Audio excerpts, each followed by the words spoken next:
Welcome to another FitDoc podcast. Today we're talking about mental health and it affects plastic surgery. So I'm here with my special guest, Carleen Waller. She's a licensed professional counselor, and we're going to just talk about the impact how mental health affects patients considering plastic surgery, how it's affecting society, and the importance of just mental health therapy. All right. Well, Carleen, welcome. Thank you. I am so thankful that you reached out to me and be willing to talk about this topic. Yes, thank you. You know, a little side, kind of a side note, Carleen is a IFB pro. Yes. And as you know, your husband, his name is Ruben. Mm-hmm. You know Ruben. And both you guys have been in the bodybuilding industry, and that's kind of how we've been somewhat know each other. Met you a few times, I think, at different shows. Yeah. So, that in itself was going to be a topic of what we're going to talk about, mental health, and also in bodybuilding, because I think there's a lot of similarities associated to people who, one, are interested in cosmetic surgery, as well as people who are in the bodybuilding industry. So, body dysmorphia is something we're going to talk about. I think we talked about that previously, pre-podcast. And I think people need to hear it. It's mental health right now in this time and age in society is really kind of showing how much of an impact it's having on both young adults and adults in society, the work-life balance. Like it's just been kind of opened up dramatically, right, since COVID. I think COVID really kind of unearthed this beast that has really affected so many ways of how people interact with each other, how people are in the work environment, how they feel about themselves. And you add that another layer with social media, right? And social media just makes it so much worse. Don't you agree? Yes. Man. So let's talk a little bit about you, okay? Okay. So this is a great question. I didn't quite understand. I had to look it up. But there's different levels of, I would say, therapists. I think therapists is kind of a catch-all for people who are looking about mental health. And we kind of briefly talked about that. Yeah, what is a therapist? What's a counselor? So you are a licensed professional counselor at a supervision level, correct? So you're LPCS. Yes. So tell me more. What is the levels and spectrums of when people feel like they want to talk to somebody? Let's start there. That's the basis. When you talk to somebody, so what are the levels of therapy that people can look into? So if somebody just needs, maybe their boyfriend broke up with them, or they're struggling with some anxiety, social anxiety, like you said, is just social anxiety after COVID has become a lot bigger than it was before. So if somebody just wants maybe to learn coping skills, techniques, just kind of maybe process some past trauma, an LPC would probably be the best person for them to go to, because that's basically what it is. It's talk therapy. Right. No medication, no testing, no evaluations, just what's going on and how can we fix it. Right. The S after my credentials just means that I'm able to supervise in upcoming LPCs. So once you graduate, you have to take the state test in order to practice in the state. And so once you pass your state test, you're required to get 3,000 intern hours, and a part of those are supervision hours. And so you have to meet weekly with an LPCS to kind of help you along the way until you get, to the point where you can go on your own. So I understand you have a college degree, and then you also have a master's, correct? Yes. And so that's your education, and then you go into this I guess it's an internship for LPC, is that correct? LPC, okay. Yes. Cool. And so, so a psychologist is someone who basically has something, but maybe a PhD, is that how it works? So a psychologist has a PhD. Okay. Those are the people you go to if you need like testing or evaluation done. Like say for instance, you have a kid who's not doing well in school. You might have concerns that maybe he has autism or he's somewhere on the spectrum, maybe ADHD. And so you take him to a psychologist. In school, they have school psychologists, so they would probably provide one for you. But if you wanted to do it on the outside, you take him to a psychologist and they perform the testing and the evaluations needed to diagnose exactly where he would. Like if maybe autism, where on the spectrum he is. And then that just provides the type of care that he would need in the school system. Interesting. Very interesting. So psychologists do more testing than actual therapy. I understand. So, pulling from my medical training, we have residencies and specialties in what we want to do. So in psychology, I don't know. In psychology, they have like maybe like a residency in a specific topic, like, adolescence or grieving, So or is there anything like that? during school, like during your master's program, you choose a path. So you can choose like a school psychology path. Okay. I did the mental health, so just the generalized General health, okay. mental health. And then they have marriage and couples. Okay. Or marriage and family, marriage and family. And so those 3 tracks determine where your expertise is going to be in. So if you do the school counseling track, you can only work in a school and be a school counselor. Mental health, the mental health track, it's like I said, it's generalized. Sure. I can see couples, I can see families, I can see individuals, I can see people with drug and alcohol. LCDC is the actual license for if you're struggling with addictions. Yeah. In the marriage and family therapists only see couples and families. Interesting, yeah. So it's like subspecialization. Yeah. And then afterwards, continuing education credits. If you're interested in something else, you can always get certifications for that.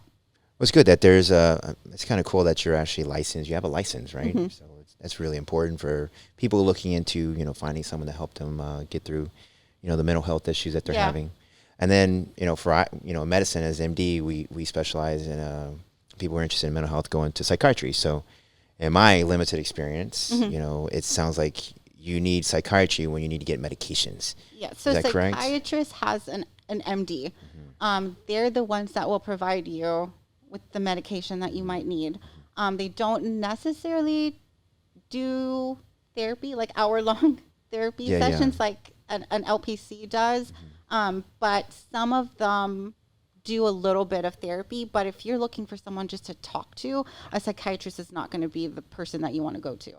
I'm glad you say that, because I had this misconception that you see like watching movies, you see someone sitting on a couch. I thought that was a psychiatrist. I thought they were sitting there literally for hours, and that's what you're paid to do. Yeah. And you're talking to someone, but actually it's not the case. Well, I have people come to me all the time expecting medication. Yeah. And I'm like, that's not what I do. If you want to talk, we can definitely talk. Right. But if you need medication, let's talk first, and then I'll refer you. But I am not the one that's going to provide that. Interesting. Very interesting. Okay, so let's talk about what you like to do. What do you kind of specialize in? Are you still just kind of general mental health? Like, what are your focuses into what you want to do? I've been a therapist for 12 years. Mm-hmm. And I've worked in every setting you could possibly think of, except a prison. It's not my cup of tea. But anxiety and depression are my expertise. Okay. I've recently, a couple years ago, started getting into more body dysmorphia, anorexia, bulimia, those, not eating disorders, but just disordered ways of thinking self-image. About food more so than an actual eating disorder. And so I've been doing that a lot more recently. Anxiety and depression. Yeah. With somebody who's already anxious about food or anxious about their weight or depressed about their weight. Goes hand in hand. Yeah, it goes together. Very good. I can ask you so many questions. I'm just so fascinated with what you're doing. We talked a little bit about this pre-podcast is, COVID changed the world. Mm-hmm. And I think it just unearthed this monster of an issue with society. Yeah. Anxiety, depression, for our young adults, our young kids, like the impact it had on their development. It is underappreciated. Yes.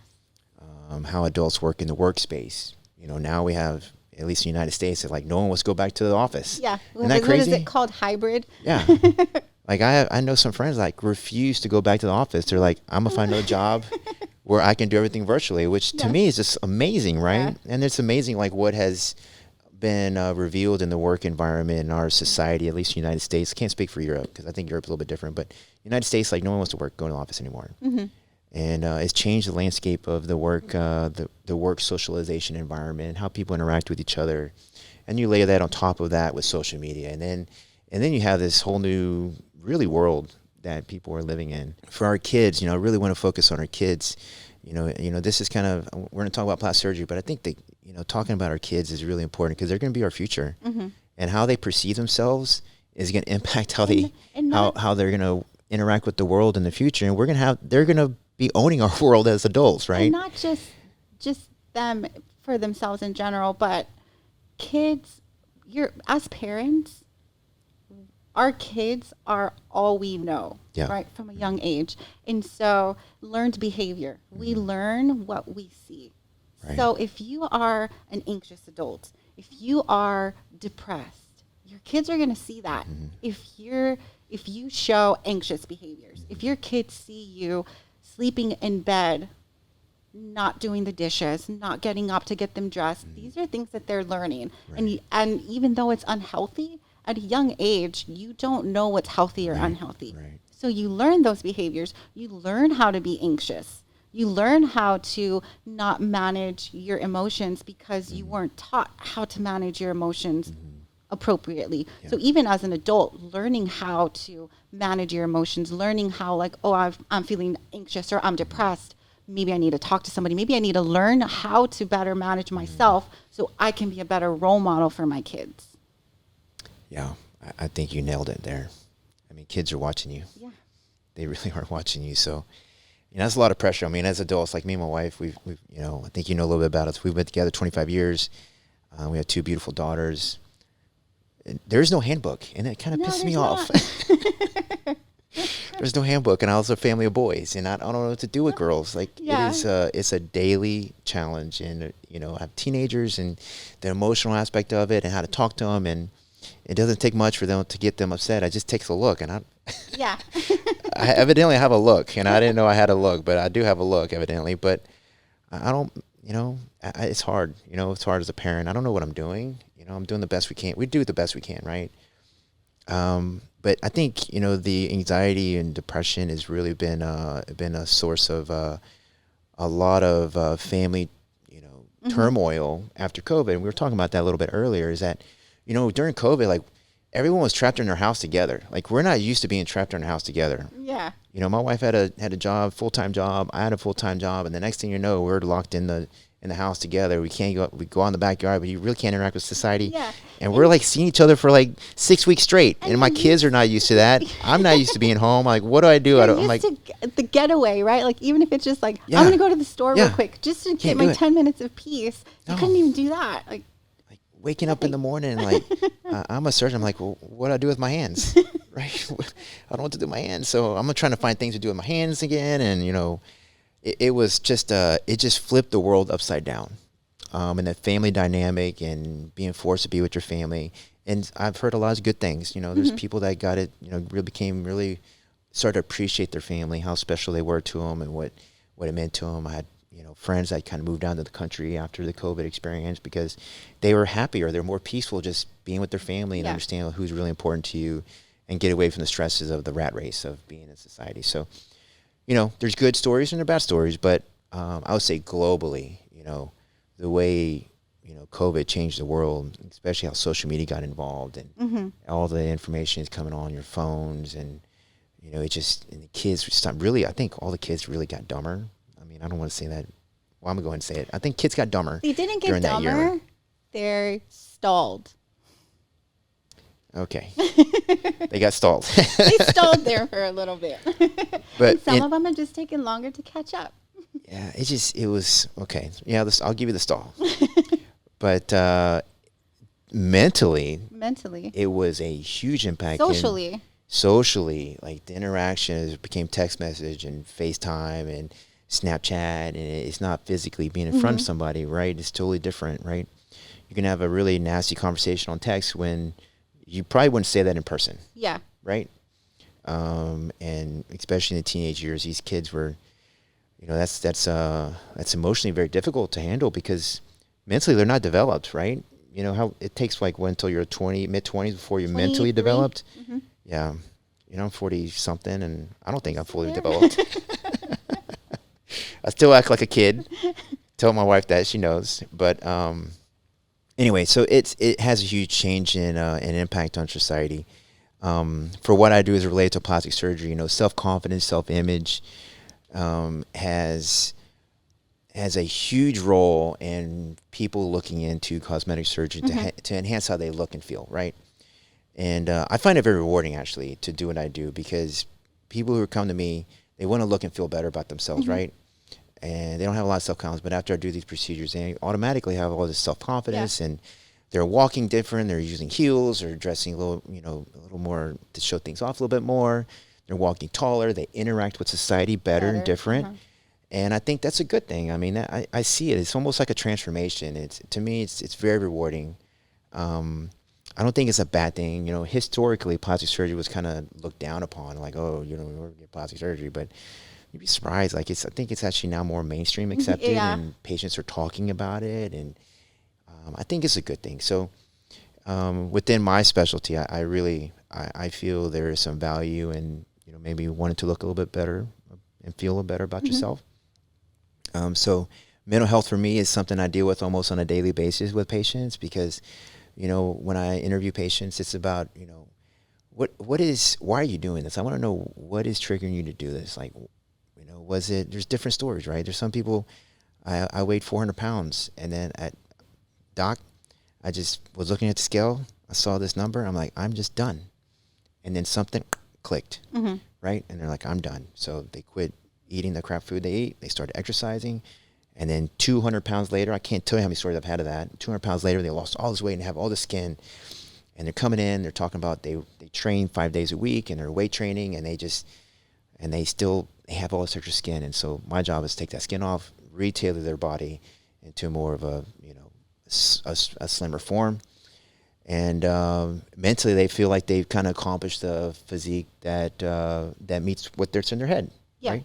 But it all starts with this, right? And so let's talk about that, because I think we were talking about it earlier, is how the self-image and your perception of yourself, right? It starts here. So go ahead.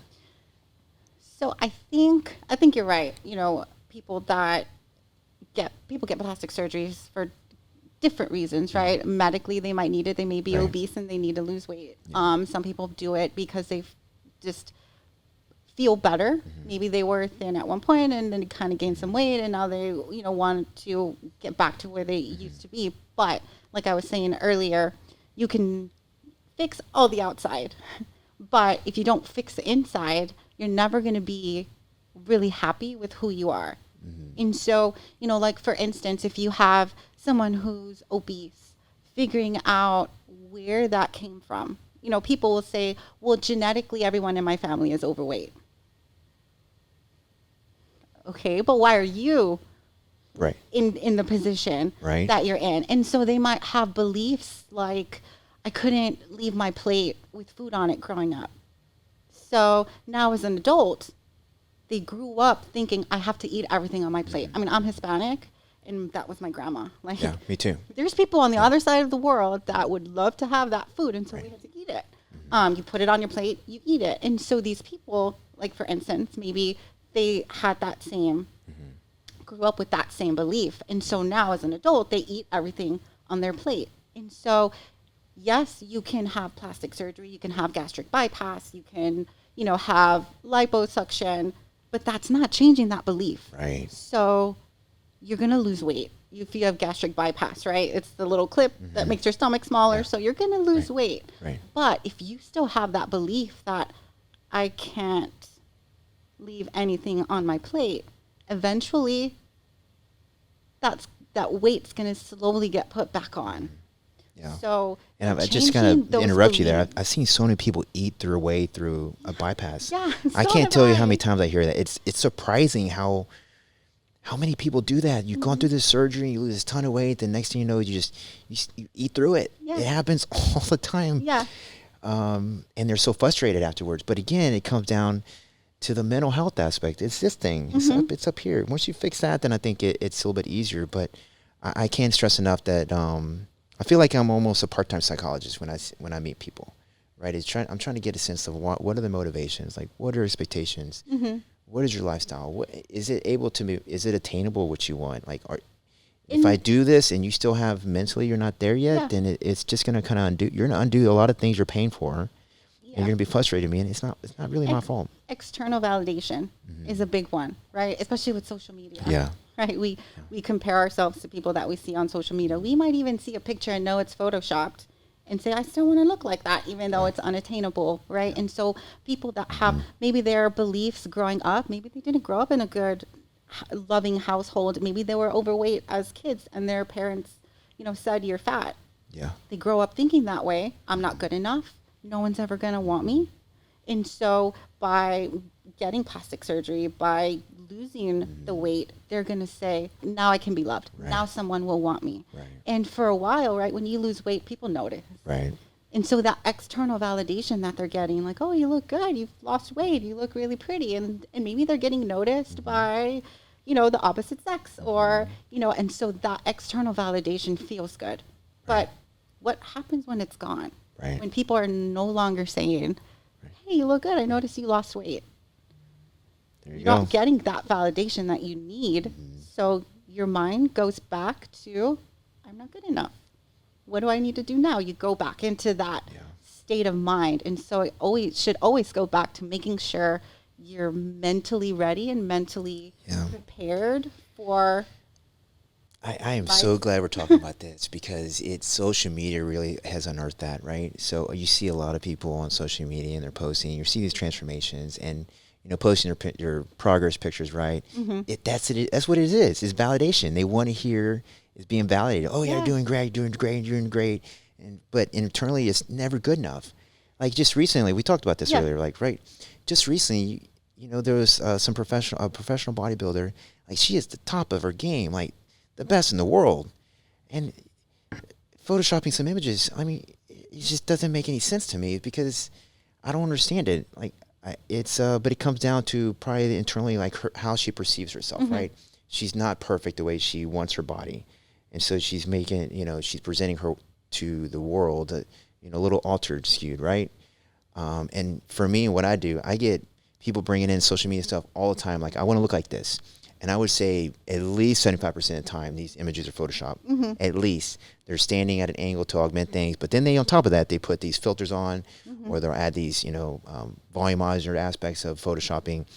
And it is, I can't believe when people show me something on social media, and now actually in plastic surgery, I have some surgeons doing it. They're altering their post-op photos, which I just can't get over. I mean, it just gets worse and worse, Less so in the real plastic surgeon, more so in the non-plastic surgeon. They're doing that to kind of enhance, okay, I'm as good as a plastic surgeon. Probably not. But it's happening.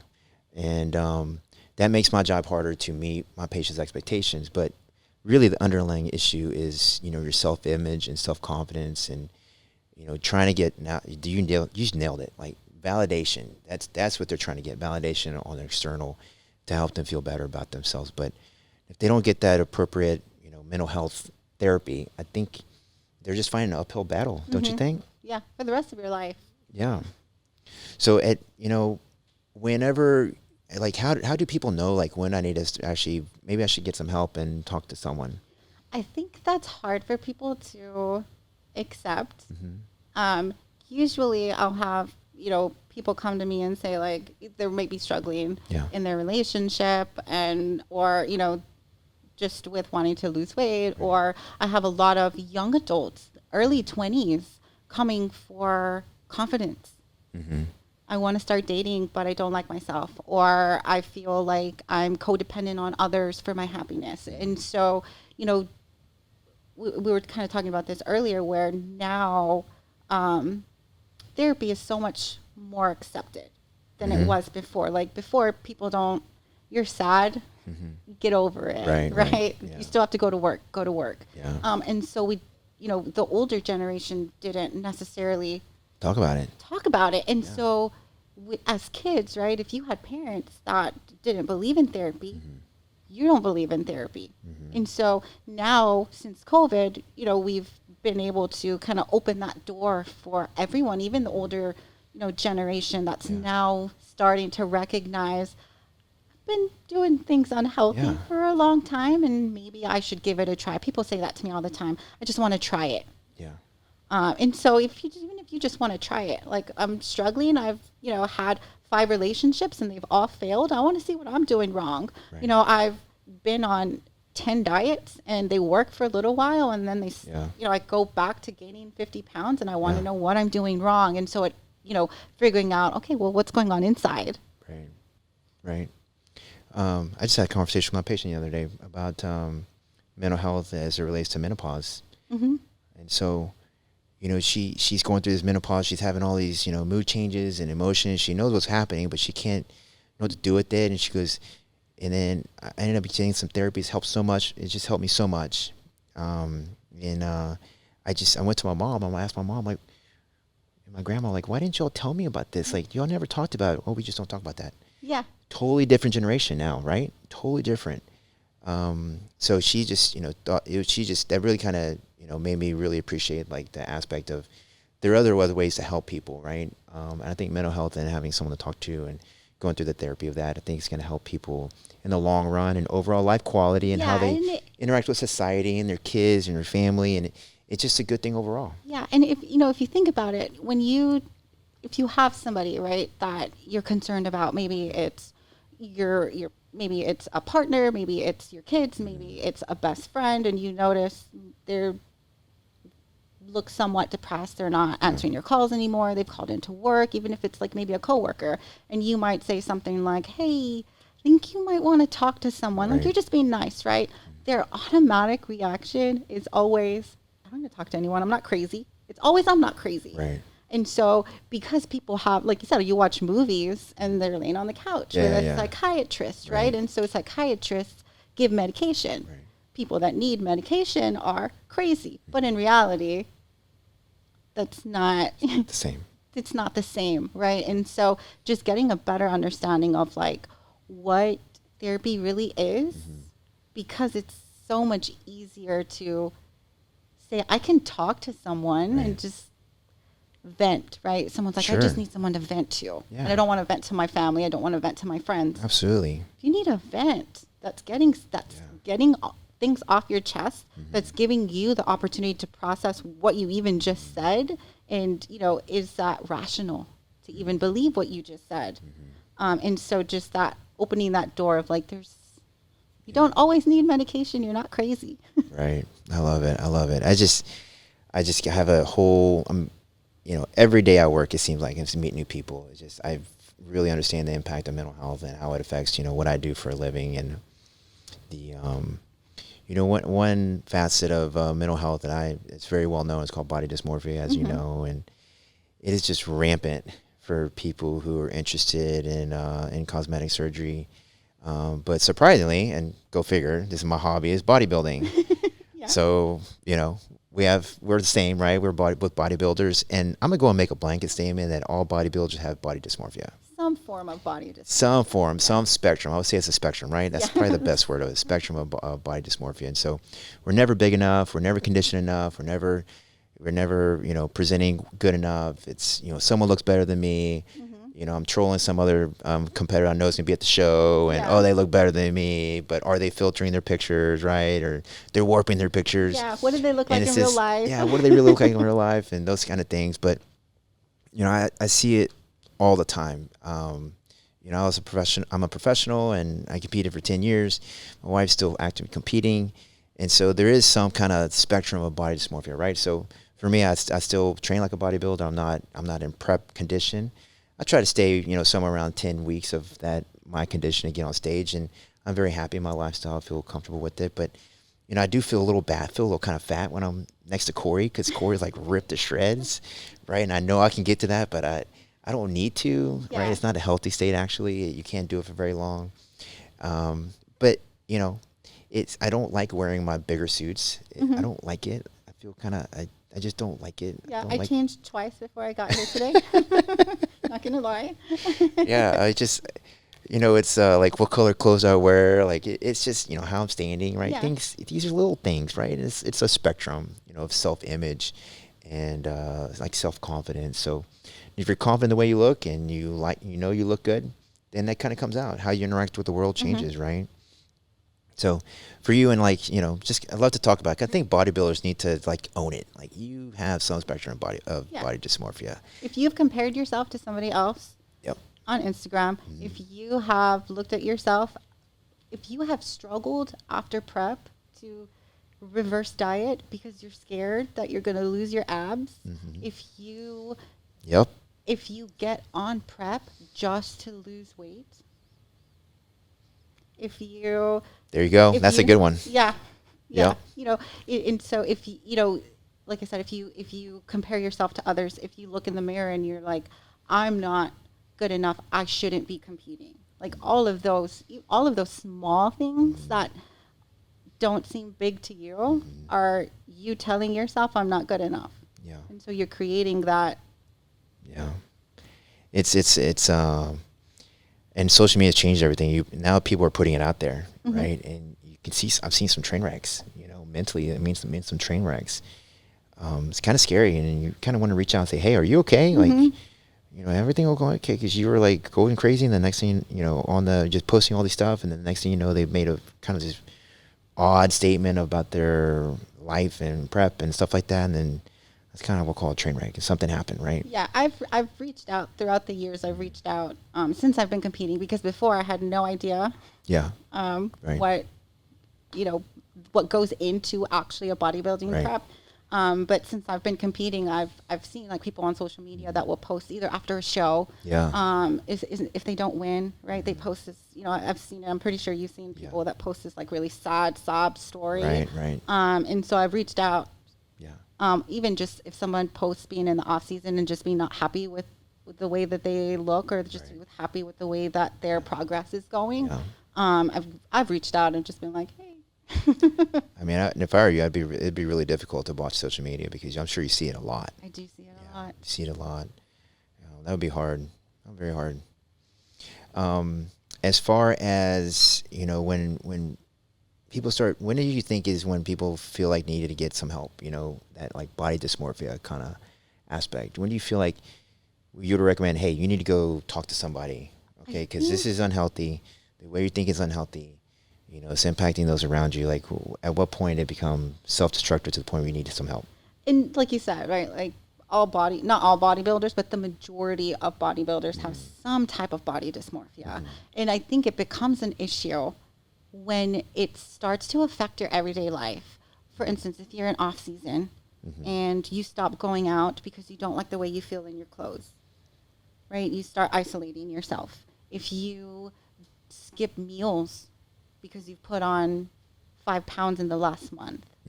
If you're on prep, especially if you're on prep, when you're on prep, your mindset is on a totally different level. Totally. And so if you're on prep, and, when you're on prep, right, you're hungry. And so when you're hungry, you have mood swings. And so if those mood swings are affecting your relationship with your partner, with your kids, with your family, with your friends, if you're struggling at work, if you're snapping at people at work, it's not healthy. If you are just finishing prep, you just competed, and like I said, you're scared of reverse dieting, and so you decide, I'm going to stay on the diet that I'm on. You should know, right? Like your peak week diet should not be your everyday lifestyle diet, because you can't survive off of that.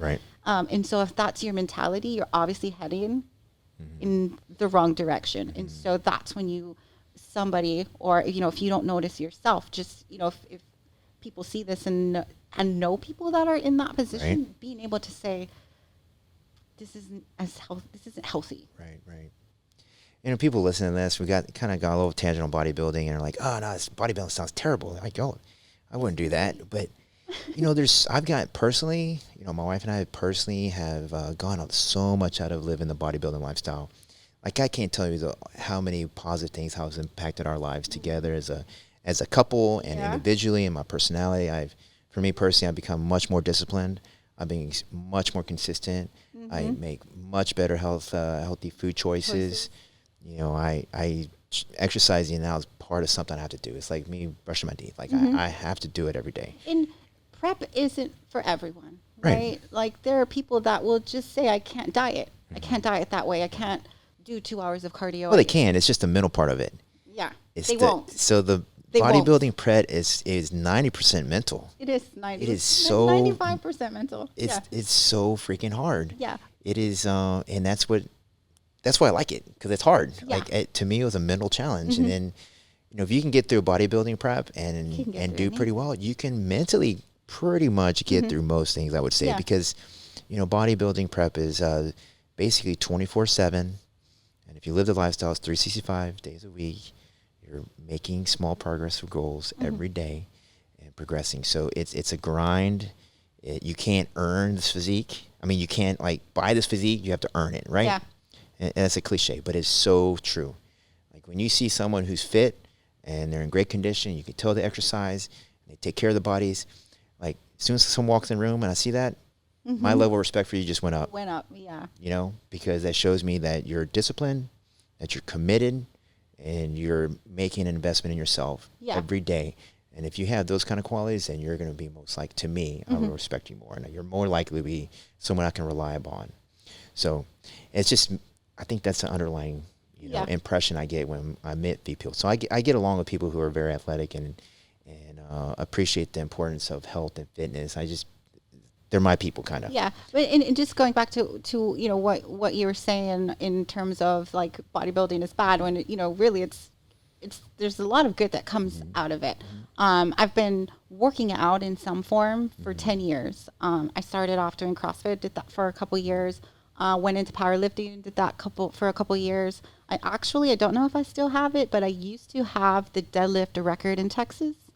Dang. Yeah, I used to be really strong. And then I went into bodybuilding, and like everything that you just said, like bodybuilding made me more disciplined. It made me more consistent. It's made me more structured.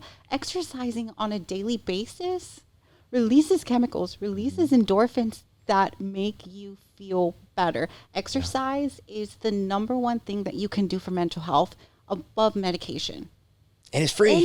It's free. It's free. It's free. Come on, people. Any form. Go outside and walk. Yes. Go outside and walk. Any type of exercise. And so, we do that 5-6 times a week. And so just mentally, you're happier.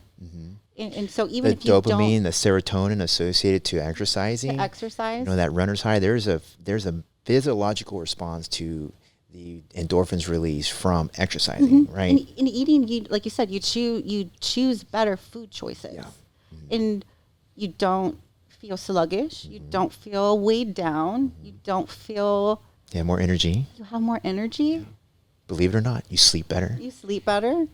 Like it is amazing how the government doesn't even endorse exercising. Yeah. I just don't understand it.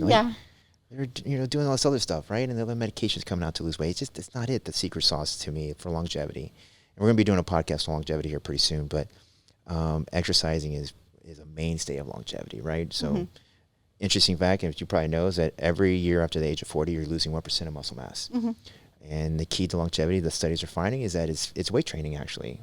That's going to maintain your muscle mass. Yeah, your bone. If you maintain your muscle mass, you're able to maintain your tendons, putting tension on your bones, and you have better bone density, and you actually age better, you age healthier.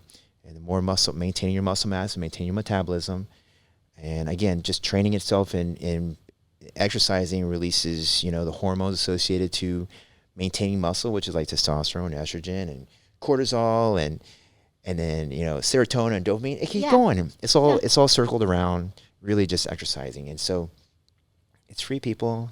I mean, you have a choice every day. 15 minutes Netflix, 15 minutes exercising. If you want to join a gym, there's some gyms that have $10 membership. Come on. Basically free. It comes down to choices. Yeah. It's essential. I can show you things at home that you can do basically for free. And you're getting a great workout within 15 minutes. And people make the choice, I'd rather watch Netflix for 15 minutes. I don't know. Hopefully I'm inspiring some people out there that are watching this. Like, hey, just give me 30 minutes. Just give me 30 minutes of your day and exercise. Go walk outside, go run with the dog. So as a therapist, one of the things that I tell my clients all the time is that because we talk about coping skills all the time, and the majority of my clients know I'm a bodybuilder or I exercise on some level. And so they know that for me, exercise and food is really important. And so they'll say, I don't have time to exercise. And I'll say, do you have an iPhone? They're like, yeah. I'm like, get on your phone right now. Check your screen time. Let's go. Check your screen time. I love that. Tell me now that you don't have time. Busted. Yes. Yeah, I love that. That's a great one. Check your right now that I'm watching. Check your screen time. Yeah. So let's go into a little bit of that. Like, so what are the common ways to improve self-esteem and just confidence, self-confidence that you would recommend that are, let's talk about things that are free, like things you could do, just implement in your day like now. So for people that want to gain that self-esteem and that self-confidence, you're at a point in your life where you have a negative view of yourself. Mm-hmm. And so negative views of yourself come from the inside, but they also come from somewhere. They were put there. At some point in your life, they were put there, right? So for someone who thinks they're ugly, where did that come from? Yeah. Right? Growing up, did your parents say your sister's prettier than you? Mm-hmm. And that made you believe you were not pretty enough? Wow. And so finding where that came from and then building on that, working on that. You know, I tell people journal, write your thoughts down, because your thoughts, when you write your thoughts down, they become real. And so you're really able to recognize what's going on in your head on a daily basis. You know, that awareness of what's going on inside. So if you write down your thoughts, right, people will be like, I hate my job. Okay, on your way to work tomorrow, write down everything you thought on your way to work. Thoughts are going to be like, I have a meeting today. I hate my boss. You know, I have this deadline that's due today. All of these negative things. So you're putting that belief in yourself. I hate my job. Right. But it's the thoughts that you have. You're not grateful. You're not appreciative of the fact that you have a job. And so changing that mindset to being grateful. So instead of, I have to get up and I have to go to work, I get to get up. I get to go to work. I have a job. I'm able to, you know, financially support myself. You know, there are people that don't have jobs right now, that are desperately looking, right? Like prices are going up, right? People are looking for second, third jobs. And so, you know, when you want to build confidence, you need to really take a look at what's going on inside your head about you and your life, and not looking for that external, I'm waiting for somebody to say I'm pretty so I can be happy. Right. But rather, what do I need to change about my own thought patterns to believe that I'm good enough with what I am? Love that. Love that.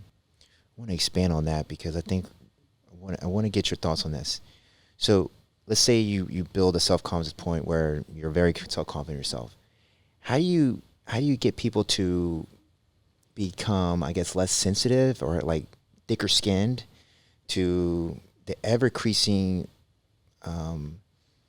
incidents in society and social media to troll, like to be mean, like just to say ugly people. Like people say things on social media. I had a personal experience on podcasts. Like people say things on comments about like my guests. Like you would never say that to her in person. You would never ever say that to her. And then you look at their profile and they're like, they clearly don't exercise. Like it is super obvious. They've never gone off the couch in probably a decade. Like you can't. Like I don't know. That's really hard for me to accept that. Like you got to have some confidence because in bodybuilding, like some people say, oh, like for women specifically, like oh, you look like a man. Too manly. That's just mean. Like you know, it's they want to look like that, right? They're training. I think it's pretty cool. You know, when you have women have some muscle. You know, but it's don't be so judgy. Like people that troll are not happy people. They're not genuinely happy. Ego, right? Like women get so many comments, too manly, she looks like a man. People that I've posted progress pics before, and I've had so many comments that say you were better in the before, you looked better before, because a woman with a muscular physique is intimidating. So these people that troll are not happy with themselves. And so they need to bring you down so you're not happy with yourself. But, you know, one of the things that I always say is like, I did this to myself.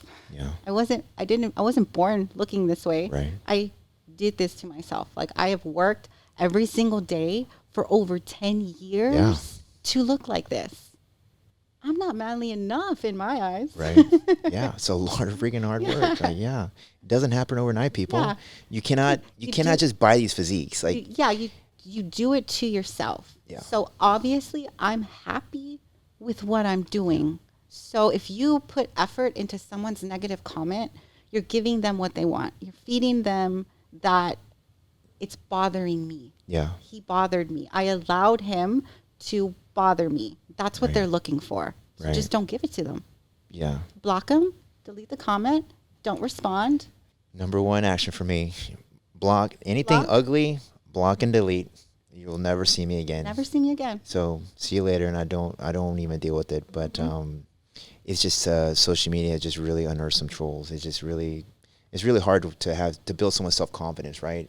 And you have these people out there doing these kind of ugly things, just saying mean things. Like, don't be so judgy. Like, I find it very disappointing. And especially for young kids, like, look at these kids, our adolescents, they don't know how to they're not mentally mature enough to understand how to deal with these things. And so, saying things on text messages and Snap and all these things, these mean comments, and girls, I have two daughters, especially. like girls especially, they're just mean to They're each other, mean. just straight up ugly. They say ugly things. They lie about them. Like, I don't understand this. And that's the history of the world, right? Yeah. Like, girls are just mean to. They say things just to cut others down. If you're prettier and smarter than other people, other girls, you're going to be attacked more. And I told my daughters the same thing. Like, you're beautiful. You're super smart. You're confident in yourself. And Jealousy. you're going to get a lot of haters. And don't listen to the haters, as like Arnold said. Don't listen to naysayers.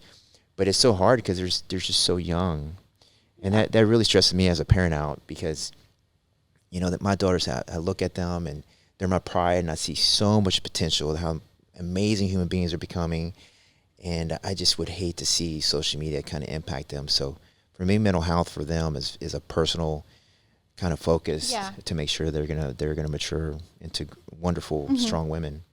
I used to work with teenagers, and I used to tell my middle school clients all the time, if you can survive middle school, you're going to survive everything in life. Middle school? Why middle school? Middle school is the worst with girls. Okay. I didn't know Bullying, it's the worst. I thought high school would be worse. No. Oh my goodness, I didn't know that. 6th and 7th grade is the worst. Interesting. Yeah. I didn't know that. Middle school. Huh. And even more so, we could talk about that too, but so middle school, like getting kids, I have some friends that have their kids are getting into middle school and they have like phones already, and they're like have social media. Yeah. What do you think about that? I think with where we are in society, I think it's normalized. Like every 10-year-old now probably has a cell phone. But if you don't want your kid to be bullied because, they're not keeping up with social media and they don't have any friends because their friends have group chats and they're not in the group chat because they don't have a phone, being able to really limit screen time and what they are able to do on their phone. There's apps that let you track who they're texting, what they're saying, that let you, block certain websites. Like there's a lot of good websites that allow you to really get it under control. Yeah. That's like implementing war in our house. Yeah, it is. That's like warfare. Like Life 360 for us was a major. I had to beg my son for Life 360. Well, there's no begging on my part. It's just this is happening, and that was just a lot of emotional turmoil for like a month. But it's finally been accepted. But it's really hard, kids. Social media has just changed the way kids are growing up. It was different when I was a teenager. Like, my dad told me, get out of the house, go play, and I'll be gone for 8 hours, and then come back when the sun starts going down. That's when I came home. And now kids don't want to come out of the house. They just play on their phones and TikTok, and they just interact differently now. So it's, modifying how kids are being raised right now in our society is just a totally different challenge that our previous generations never experienced. They can't relate. Like, I talked to my mom about it, and she just can't relate. Yeah. At some point, I just can't talk to her anymore about it because she doesn't understand.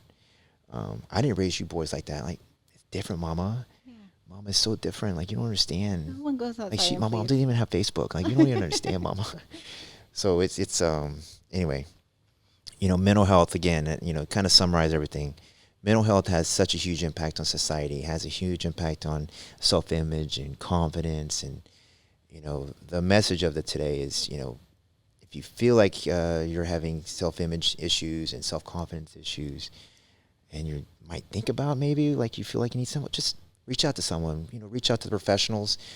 Carleen is one of the professionals, so she kind of specializes in mental health and specific topics on anxiety, depression, which is just rampant right now in society. But don't be ashamed of it, right? That's like the message. Don't be ashamed. When you think you need some help or someone suggests maybe you should talk to somebody, maybe you should do that, right? Maybe you should. So kind of final points of advice, what would you recommend?